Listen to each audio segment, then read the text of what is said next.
Hello everybody and welcome back to another Don't Starve Together video. So today we'll be looking at 5 things you guys should do before settling your base and Don't Starve Together.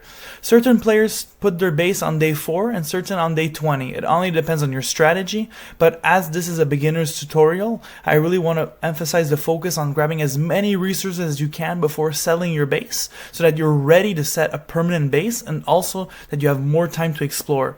So the first thing I'll be showing you guys today in this video is the importance of collecting rocks.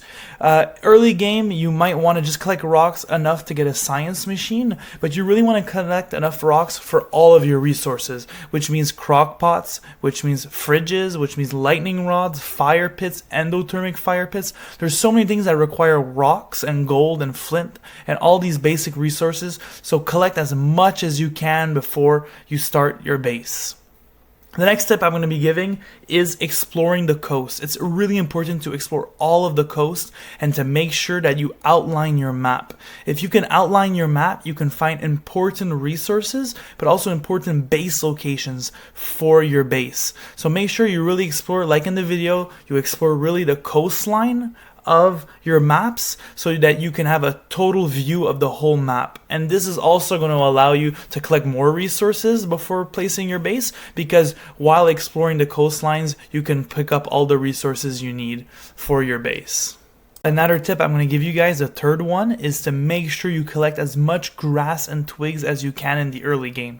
Because you're exploring all the time, you're always going to be encountering new bushes of grass and also new twig trees or just regular twigs. So you want to grab as much as you can while exploring. Me, I like to have at least a minimum of 2 to 3 stacks of each. That depends if I have Chester for the room space or not. If I don't have Chester, then I'll grab only 2 to 1 stacks, but I know I'm going to have to grab more later on, so I might as well grab right away. When I talk about basic resources, I'm also talking about charcoal, so make sure you grab at least enough charcoal for 2 crock pots, so which is 12 charcoal, because each crock pot is 6 charcoal. And the last resource that you really need to get in the early game is wood. Wood is going to be useful for chests, it's going to be useful for the alchemy engine. You're also going to need logs for the science machine. You also need it for the fire pit. You need it for a lot of stuff that you're going to want to build. And even if you want to go the farming route, you're also going to need wood. So collecting at least a good 4 to 5 stacks of wood, getting ready also for the winter months so that you have enough wood to survive winter. Another resource I would tell you guys to maybe get is reeds, because with reeds you can build a bird cage, and that's really strong early on for food production. So if you can get reeds from the swamp, get at least 8 of them, so that's going to be enough for your bird cage. And now the last thing you need to collect are berry bushes, grass tufts, and twig trees. Now this is important because you want to regrow stuff at your base and you don't want to go out every time to collect these resources. And berries, grass, and twigs can be very useful for you. So you want to start out by grabbing all of those resources as far as you can from your base, because you don't want to be digging out stuff that you're already going to be collecting. So make sure you go as far as you can to collect these resources that you're going to want to replant in the ground.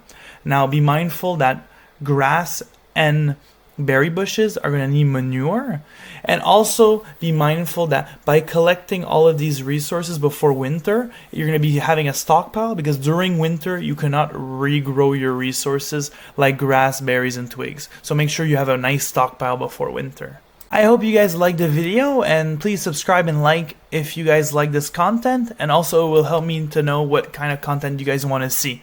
So I'll see you guys in the next video. Thank you very much. Bye bye.